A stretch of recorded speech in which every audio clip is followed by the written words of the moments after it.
अखिलेश यादव एक एक गद्दार धोखेबाज का फैसला करने में लगे हुए हैं, हिसाब किताब कर रहे हैं, डायरी खोल के बैठे हुए हैं। अब किस किस का हिसाब कितना रह गया है, उन सब का हिसाब एक एक करके होगा। अभी आपने देखा, मैंने जो वीडियो बनाया था मनोज पांडे या अभय सिंह को लेकर के, जो दोस्तों वहाँ अपने गद्दारी करके बीजेपी में गए, समाजवादी पार्टी को अचानक से और उनमें से एक और नाम है पूजा पाल का, जो चहल से विधायक है, समाजवादी पार्टी की चुनाव चिन्ह से समाजवादी पार्टी की विधायक है, लेकिन इसने गद्दारी करके समाजवादी पार्टी को धोखा दिया था।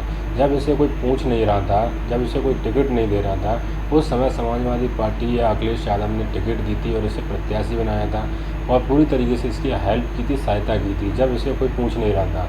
लेकिन चुनाव जीतने के बाद में इसने जिस प्रकार से समाजवादी पार्टी को धोखा दिया, अब इसका अखिलेश यादव ने हिसाब किताब कर दिया है। लगभग इसका हिसाब किताब हो चुका है। अब ये चुनाव जीतना तो छोड़ो, अब चुनाव में खड़े होना भी, इन्हें टिकट मिलना भी असंभव हो जाएगा, क्योंकि बीजेपी टिकट देगी नहीं और समाजवादी पार्टी में इनका कोई अब रह नहीं गया है। समाजवादी पार्टी में इन्हें कभी टिकट मिल नहीं सकती है।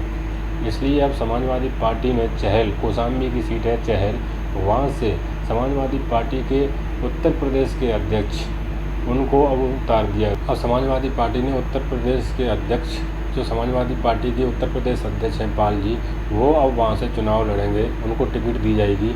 अब पूजा पाल हैं जो, अब इन पाल साहब के अध्यक्ष जी के सामने किस हिसाब से मुकाबला करेंगे, या इन्हें टिकट मिलेगी बीजेपी से, नहीं मिलेगी, बीजेपी अपने प्रत्याशी को टिकट देगी, अगर अपने प्रत्याशी को टिकट नहीं देगी तो बगावत होगी। इसीलिए दोस्तों, जिस प्रकार से अखिलेश यादव एक एक सीट का गणित बैठाल रहे हैं, एक एक सीट पर रणनीति तैयार कर रहे हैं कि गद्दारों ने, जो 9 गद्दार थे, उन्होंने धोखा दिया था समाजवादी पार्टी को, वो धोखा अखिलेश यादव को आज भी पूरी तरीके से चुभ रहा है और एक एक का हिसाब करने के लिए वो नंबर वाइज तैयार हैं। अब जो पूजा पाल हैं, वो पहले से ही घबराई हुई हैं, उन्हें बीजेपी टिकट देगी नहीं, बसपा का कोई अस्तित्व तो है नहीं, क्योंकि बसपा से पहले ही वो नाराज़, बसपा से पहले ही वो दगाबाजी कर चुकी हैं और अब इस बार समाजवादी पार्टी से कर दिया है, तो अब उन्हें टिकट मिलना बहुत मुश्किल है। अब वो निर्दलीय भी लड़ेंगे, तब भी वहाँ से कोई स्थिति ऐसी नहीं है कि वो चुनाव जीत पाए। उनका चुनाव हारना एकदम से तय हो गया है। अब समाजवादी पार्टी ने अपनी एक एक सीट पर रणनीति तैयार कर दी है।